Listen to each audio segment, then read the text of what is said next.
Hi నమస్తే నేను మీ Nandini welcome back to Nandini Ramesh world. గోధుమ పిండితో చపాతీ చేసే అవసరం లేకుండా టేస్టీగా బ్రేక్ఫాస్ట్ కావాలా? కేవలం 5 నిమిషాల్లో బ్రేక్ఫాస్ట్ ప్రిపేర్ అయిపోవాలా? అయితే ఈ రెసిపీ ట్రై చేయండి. రుచి సూపర్గా ఉంటుంది. పిల్లలకి పెద్దలకి పర్ఫెక్ట్ బ్రేక్ఫాస్ట్ రెసిపీ ఇది. వీడియోని స్కిప్ చేయకుండా ఎండ్ వరకు చూడండి. ఇలాంటి మరిన్ని రెసిపీస్ కోసం ఇంకెవరైనా సబ్స్క్రైబ్ చేయకపోతే సబ్స్క్రైబ్ చేయండి. ఫస్ట్ ఒక బౌల్ తీసుకొని 1/2 కప్ గోధుమ పిండి వేసుకోండి.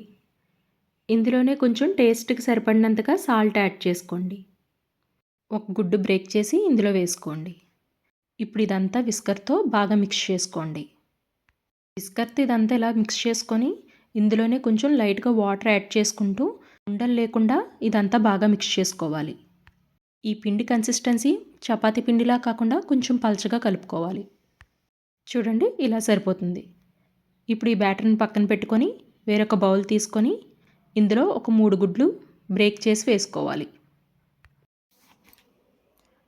ఇప్పుడు ఇందులోనే ఒక 1/2 కప్పు క్యారెట్ తురుము, ఒక మీడియం సైజ్ టమాటో కట్ చేసి వేసుకోవాలి. ఒక క్యాప్సికమ్ కూడా చిన్న పీసెస్ కింద కట్ చేసి వేసుకోవాలి. ఒక మీడియం సైజ్ ఆనియన్ కూడా చిన్న పీసెస్ కింద కట్ చేసి వేసుకొని కొంచెం కొత్తిమీర, టేస్ట్కి సరిపడినంతగా సాల్ట్, 1/2 స్పూన్ కారం, 1 స్పూన్ అల్లం వెల్లుల్లి పేస్ట్, 1/2 స్పూన్ గరం మసాలా వేసుకొని ఇదంతా బాగా మిక్స్ చేసుకోవాలి. ఇవన్నీ మిక్స్ చేసి మార్నింగ్ బ్రేక్ఫాస్ట్గా పిల్లలకి పెడితే చాలా హెల్దీ కూడా. చూడండి ఇదంతా ఇలా మిక్స్ చేసుకొని పక్కన పెట్టుకోండి.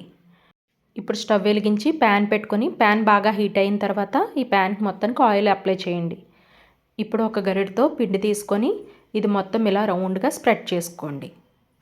ఇది మధ్య మధ్యలో 2 సైడ్స్ రోస్ట్ చేసుకుంటూ మనం చపాతీ అయితే ఎలా రోస్ట్ చేసుకుంటామో ఇది కూడా అంతే కలర్ వచ్చేలాగా ఇది కూడా రోస్ట్ చేసుకొని తీసుకోవాలి.